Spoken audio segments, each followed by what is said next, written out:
concept assembly line, where ideas get to work. Most Americans know what a currency exchange rate is in the same way they know the weather in Tokyo or the price of a Bitcoin. They have seen it in passing, maybe on a layover or in a news clip flashing $1 to 150 yen. It registers as trivia, a quirk of international travel, a thing that exists somehow. But currency exchange rates aren't trivia. They're price tags on power.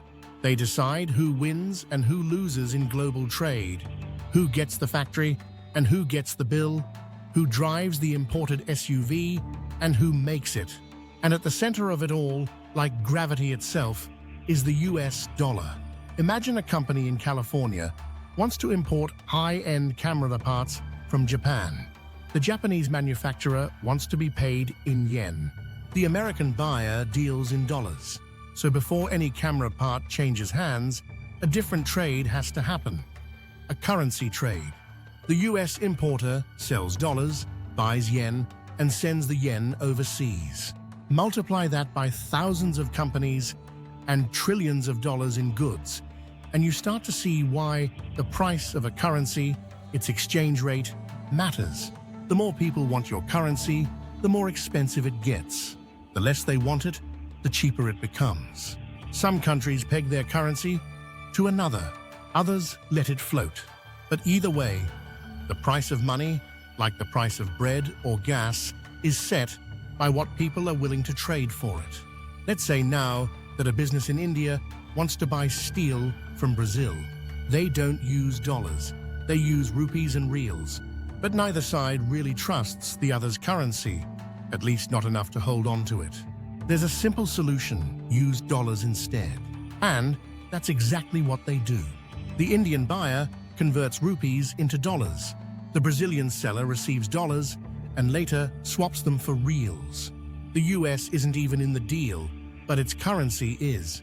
Because the dollar isn't just America's money, it's the world's default trading chip, a store of value, a medium of exchange, and a giant financial life raft in a choppy global sea. Even when you're just converting yen to pounds, you'll likely pass through the dollar. There might be no liquid market that pairs yen directly with pounds. So the exchange takes a detour. Yen to dollars, dollars to pounds. This is called triangulation, and it happens quietly behind the scenes every day. So the next time you wonder why the US dollar impacts the price of a BMW in Tokyo, a Vietnamese refrigerator in London, remember, it's probably riding shotgun, even if it's not in the driver's seat. Let's go back to our American camera importer, but this time, assume the US government slaps a 25% tariff on Japanese electronics.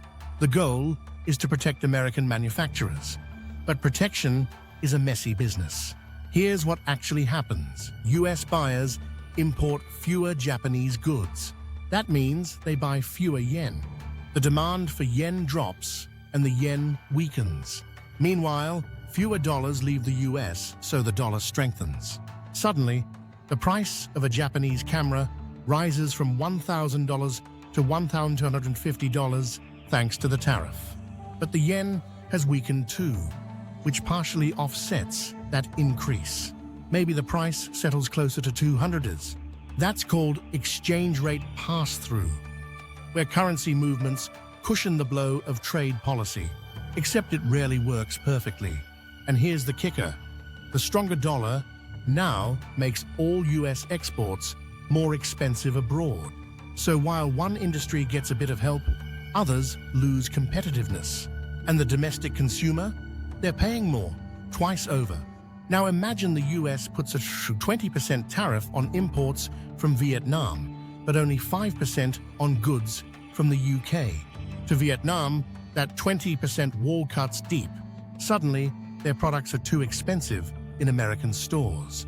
So what happens?